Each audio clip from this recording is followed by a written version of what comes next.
ഈ വർക്കാണ് 3D. ഇതിന്റെ പ്രത്യേകത എന്ന് വെച്ച് കഴിഞ്ഞാലേ ഈ പിക്ചറുകളിൽ സൈഡ് വ്യൂ ആണ് ശിഷ്യന്മാരെ കാണുക. അതിന്റെ ഉള്ളിൽ കൂടി പുറത്തേക്ക് എടുക്കുന്നത് ഒറ്റ പീസ്, ഒരു ഒട്ടിപ്പില്ല. ഇതുപോലുള്ള വർക്കുകൾ ചെയ്യുമ്പോ വർക്ക് കൂടും, ബുദ്ധിമുട്ടാണ്. കണ്ട ഉള്ളില് F-Zero എന്ന് വന്നിരിക്കുന്നത് തൃശ്ശൂർ ജില്ലയിൽ പുതുക്കാട് എന്ന് പറയുന്ന സ്ഥലത്താണ്. ഇപ്പൊ എന്റെ കൂടെ ഉള്ളത് സുനീഷ് ചേട്ടനാണ് ഉള്ളത്. സുനീഷ് ചേട്ടൻ കൈകൊണ്ട് ചെയ്തെടുത്തിട്ടുള്ള പല രൂപങ്ങളാണ് നമ്മളിവിടെ കാണുന്നത്. ഇതിപ്പോ എന്റെ കയ്യിൽ ഇതാ ശ്രീനാരായണ ഗുരുവുണ്ട്, അതേപോലെ മാതാവുണ്ട്.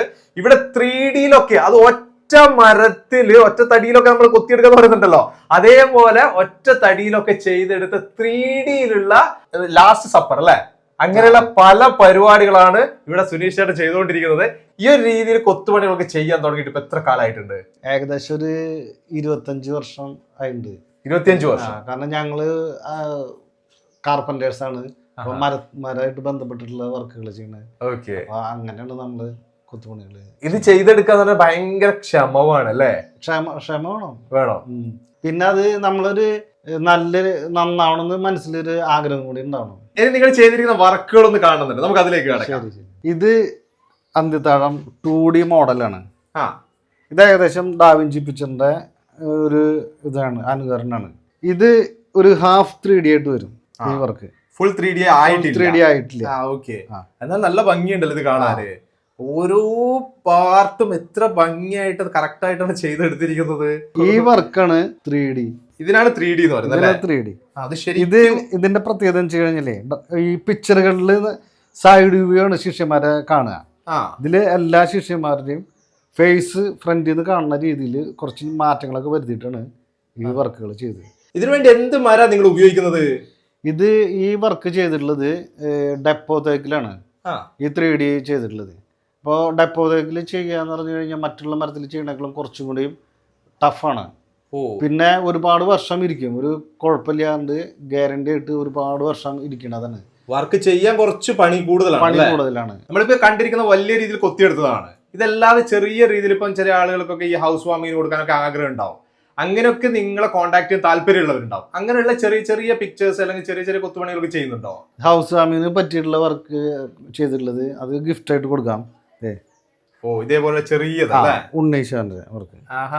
ഇതൊക്കെ ഇനി വർക്ക് കുറച്ചുകൂടി കഴിയാനുണ്ട്, പോളിഷ് ചെയ്യാനുണ്ട്. നമ്മൾ കൊടുക്കുന്ന ഗിഫ്റ്റുകള് ആ വീടിന്റെ പ്രധാന ഭാഗത്ത് തന്നെയാണ് ഉണ്ടാവുക. ഇതൊക്കെ തീർച്ചയായിട്ടും അതാണ്. ഇങ്ങനെയുള്ള പിക്ചേഴ്സ് ഒക്കെ തീർച്ചയായിട്ടും എന്തായാലും ഫ്രണ്ടിൽ തന്നെ ഉണ്ടാവും. നമ്മളെ വീടിന്റെ ഏറ്റവും മൂല്യമുള്ള ഒരു സ്ഥലത്തല്ലേ ഇതൊക്കെ വെക്കുക. അപ്പൊ നമുക്കത് കാണുമ്പോ ഒരു സന്തോഷം ഉണ്ടായിരുന്നു. ഇത് മറ്റൊരു വർക്കാണ്. ഇത് തിരുകുടുംബം. ഇതും നല്ല ഹെവി ആണല്ലേ, കൂടുതൽ വർക്കുകൾ ഇതിൽ വരുന്നുണ്ട്. അതേപോലെ ഇതിൽ നിങ്ങളിപ്പോ ചെയ്തിരിക്കുന്ന വർക്ക് കഴിഞ്ഞു, അതിന്റെ മുകളിൽ പിന്നെ പെയിന്റ് ആണ് ചെയ്യുന്നത്. അപ്പൊ ഈ പെയിന്റ് എന്താ പറയുക, ഫെയ്ഡ് ആയി പോകാനും മങ്ങി പോകാനൊക്കെ സാധ്യത? മങ്ങി പോവില്ല, അങ്ങനെയൊന്നും പോകില്ല. ഇത് കളർ നമുക്ക് മാറി ചെയ്യാൻ പറ്റുമോ? ഇത് ഗോൾഡൻ അല്ലാതെ വേറെ കളർ മേലെ ചെയ്യാം, അങ്ങനെയും ചെയ്യാം. സ്പ്രേയില് കൂടുതൽ ആളുകൾക്കും ആവശ്യം ഉണ്ടാവുക നിങ്ങളെ മരത്തിൽ തന്നെ അത് പോളിഷ് ചെയ്തിട്ടുള്ള കാണാൻ. അതുകൊണ്ട് അങ്ങനെ ചോദിക്കുന്നവർക്കാണ് ഈ വർക്ക്. ഇത് നാച്ചുറൽ. ഈ വർക്കൊക്കെ നമ്മള് തേക്കിലാണ് ചെയ്യണത്.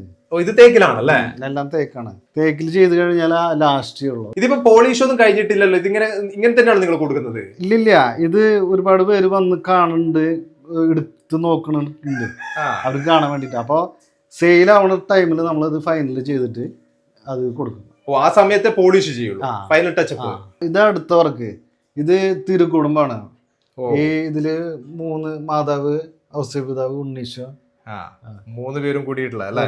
ഇതില് ഓരോ ആ ഫ്ലവർ പോലും ആ കയ്യില് കറക്റ്റ് ആയിട്ട് നോക്കിയല്ലേ? ഫ്ലവർ അതൊക്കെ എത്ര കറക്റ്റ് ആയിട്ട്. ഇത് ഒരു 3D ആയിട്ട് തന്നെയല്ലേ വരുന്നല്ലേ? അതിന്റെ ഉള്ളിൽ കൂടി വയറില് പുറത്തേക്ക് എടുക്കുന്നത്. ഇത് ഒറ്റ പീസ്, ഒരു ഒട്ടിപ്പില്ല, ഒട്ടിച്ചിട്ടൊന്നുമില്ല.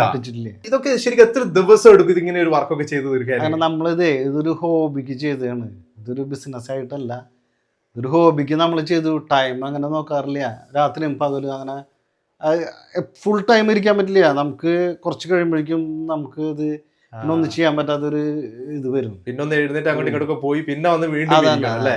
പക്ഷെ നമ്മളതൊരു പാഷനായിട്ട്, ഈ പറഞ്ഞ പോലെ ഒരു ഹോബി ആയിട്ട് എടുക്കുമ്പോഴേ നമുക്ക് ഇങ്ങനത്തെ വർക്ക് ചെയ്യാൻ പറ്റുള്ളൂ. നമ്മളിത് ചെയ്യുമ്പോഴേ ഇത് നന്നാവണം എന്നൊരു ആഗ്രഹം മനസ്സിലുണ്ടാവണം. തീർച്ചയായിട്ടും ആഗ്രഹം ഇല്ലെങ്കിൽ ഇതൊരു ബിസിനസ് ആയിട്ട് കണ്ടു കഴിഞ്ഞാൽ ചിലപ്പം ഇങ്ങനെ ആവില്ല. ഇത്രയും വർക്ക് ഈ ഒരു ഫിനിഷിംഗിലല്ല ഇത്രയും ഭംഗിയിൽ വരില്ല. ഇത് അടുത്ത വർക്ക് ശ്രീനാരായണ ഗുരു. ഞാൻ ഇൻട്രോ പറയുന്ന സമയത്ത് എന്റെ കയ്യിലേക്ക് പിടിച്ചത് ഇതും നല്ല ഒരു എന്താ പറയാ ഒരു ഫിനിഷിങ്ങോട് കൂടി. അത് മാത്രല്ല ആ കളറ് ആ ഒരു ഗോൾഡൻ കളറും കൊടുത്തിട്ടുണ്ട് അല്ലേ. ശ്രീനാരായണ ഗുരു എന്ന് പറഞ്ഞ ഒരു ഗോൾഡൻ കളറിലാണ് നമ്മളെല്ലാവരും കാണുന്നത് ഇങ്ങനെയാണല്ലോ. ഓക്കെ, ഇത് ശിവനും പാർവതി. വാവ്, ഇതും വർക്കുകൾ ശരിക്കും എടുത്ത് ശൂലത്തിന്റെ ആ ഭാഗത്തും അതേപോലെ തന്നെ ആ കൈയുടെ ഭാഗത്തൊക്കെ ഇത് വർക്ക് കൂടും. ഈ ഇതുപോലുള്ള വർക്കുകൾ ചെയ്യുമ്പോ വർക്ക് കൂടും, ബുദ്ധിമുട്ടാണ്. കണ്ട ഉള്ളില് ശരിക്കും ആ കൈ അങ്ങനെ വെച്ചതുപോലെ ഒരു ഗ്യാപ്പ് ഒക്കെ വരുന്നുണ്ട് അല്ലേ. കൈ തന്നെയാണ് അത്. ഇത് ശിവൻ. ഇത് ഇങ്ങനെ നിന്നിട്ടുള്ള അല്ലെ. ഇതും ഈ തൃശൂലം അതിന്റെ ഇതേപോലെ തന്നെ കൃത്യമായിട്ട് അതിന്റെ ഒരു ഷേപ്പ് ഒക്കെ അങ്ങനെ വന്നിട്ടുണ്ട് അല്ലേ. ഇത് വേറൊരു ശിവന്റെ വർക്ക്, എല്ലാം ഒറ്റ തടിയിൽ തന്നെ ചെയ്തല്ലേ. പോളിഷ് ചെയ്തിട്ടില്ല, പോളിഷിന് മുന്നാണ്. അത് ഫിനിഷ് ചെയ്യാനുണ്ട്. പിന്നെ ഇതില് ഏറ്റവും അട്രാക്റ്റീവ് ആയിട്ട് നമുക്ക് ഒരു എന്താ പറയുക കാണിക്കാനുള്ള എന്താണ് ലാസ്റ്റ് ഒരു വർക്ക് ഉണ്ട്. ഇതാണ് ആ വർക്ക്, കൃഷ്ണന് രാധയും.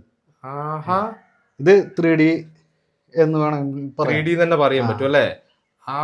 ആ കയ്യിന്റെ ഉള്ളൊക്കെ എടുത്തോ. ഇത് കൃത്യമായിട്ട് അത് ഇതൊക്കെ വന്നു നോക്കിയല്ലേ.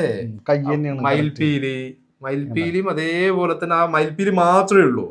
അത് പ്രത്യേകമായിട്ട് എടുത്തു വെച്ചത്. അതാ ഇതാണല്ലോ നമ്മൾ മെയിൻ ആയിട്ട് 3D എന്ന് പറയുന്നത് അല്ലേ. 3D വർക്ക് എന്ന് ഉദ്ദേശിക്കുന്നത്. ഇതിങ്ങനെ വീഡിയോയിൽ കാണുന്ന സമയത്ത് പലർക്കും ഒന്ന് വാങ്ങിക്കണം എന്നൊക്കെ ആഗ്രഹം ഉണ്ടാവും. ഇത് എങ്ങനെ കിട്ടും, ഇത് എവിടം വരെ നിങ്ങൾ എത്തിച്ചു കൊടുക്കും ഒക്കെ ഒരു ചോദ്യ ചിഹ്നമായിട്ട് കിടക്കുകയാണ്. ഇത് എങ്ങനെയാണ് നിങ്ങൾ കോൺടാക്ട് ചെയ്യേണ്ടത്, എങ്ങനെയാണ് നിങ്ങൾ നമ്മള് ഇതില് കോൺടാക്ട് നമ്പർ കൊടുക്കുന്നുണ്ട്. കോൺടാക്ട് നമ്പർ നമുക്ക് കൊടുക്കാം. അതിൽ കോൺടാക്ട് ചെയ്ത് കഴിഞ്ഞാൽ ഡീറ്റെയിലുകൾ പറയും, എല്ലാ കാര്യങ്ങളും പറഞ്ഞു. എല്ലാ കാര്യങ്ങളും. അപ്പൊ ഇത് നമ്മുടെ നാട്ടിലുള്ളവർക്ക് എങ്ങനെ നിങ്ങൾ എത്തിച്ചു കൊടുക്കുക, അയച്ചു കൊടുക്കുകയാണ് ചെയ്യുക, കൊണ്ട് കൊടുക്കുകയാണ് ചെയ്യുക? ഒരുവിധം നമ്മള് ഇങ്ങോട്ട് വരാൻ ബുദ്ധിമുട്ട്, ഇപ്പൊ വിദേശത്ത് ആൾക്കാർ ഉള്ളൊരു വീട്ടിൽ കൊടുക്കാൻ പറയുമ്പോ ഞാൻ കൊണ്ടുകൊടുക്കും, വീട്ടിലെത്തിച്ചു കൊടുക്കും. നേരിട്ട് തന്നെ എത്തിച്ചു കൊടുക്കും. ഇവിടെ വന്ന് എടുക്കുന്നവർക്ക് അങ്ങനെ വന്നെടുക്കുന്നവർക്ക് എന്ന് പറഞ്ഞാൽ എല്ലാ വർക്കുകളും കണ്ട് സെലക്ട് ചെയ്ത് അങ്ങനെ ഒരു കാര്യം കൂടി ഉണ്ട്. ഇവിടെ വന്നു കഴിഞ്ഞാൽ നിങ്ങളുടെ എല്ലാ വർക്കുകളും കാണാനും പറ്റും. അപ്പൊ ഇത്രയാണ് നമ്മളിപ്പോ കണ്ടിട്ടുള്ള അറിഞ്ഞിട്ടുള്ള സുനീഷ് ചേട്ടന്റെ വിശേഷങ്ങൾ എന്ന് പറയുന്നത്. അതും എത്രമാത്രം പ്രയാസപ്പെട്ട്, എത്രമാത്രം പ്രയാസം എന്ന് പറയാൻ പറ്റില്ല. കാരണം ഇവരുടെ ഉള്ളിലുള്ള ഒരു ആവേശത്തോട് കൂടിയിട്ടാണ് ഓരോ വർക്കുകളും ചെയ്തത്. അതുകൊണ്ടാണ് ഇത് ഇത്രയും ഭംഗിയായിട്ട് ഇത് പുറത്തു വരുന്നതും. ആവേശം അല്ല, ഒരു ആഗ്രഹത്തോടു കൂടി ചെയ്യുന്ന സമയത്ത് ഇതിനെ ശരിക്കും നമ്മൾ നല്ല രീതിയിൽ സപ്പോർട്ട് ചെയ്യുന്ന ഒരു കാര്യമാണ്. മാക്സിമം നിങ്ങൾ ഈ വീഡിയോ ഷെയർ ചെയ്യണം, ആളുകളിലേക്ക് എത്തിക്കണം, എല്ലാവരിലേക്കും എത്തിക്കാൻ നിങ്ങൾ ശ്രമിക്കുക. നിങ്ങൾക്ക് ഇതുമായിട്ട് ബന്ധപ്പെട്ട് എന്തെങ്കിലും കൂടുതലായിട്ട് അറിയണമെന്ന് തീർച്ചയായും വിളിക്കുക കേട്ടോ. നമ്പർ ഡിസ്ക്രിപ്ഷനിൽ ആഡ് ചെയ്യുന്നുണ്ട്, വിളിക്കാൻ നിങ്ങൾക്ക് സംസാരിക്കാം. ഈ ഒരു വീഡിയോ ഇവിടെ ചേർത്താണ്. അടുത്ത ദിവസം ഒരു അടിപൊളി വീഡിയോ നിങ്ങളുടെ മുന്നിലേക്ക് വരാം. Okay, by.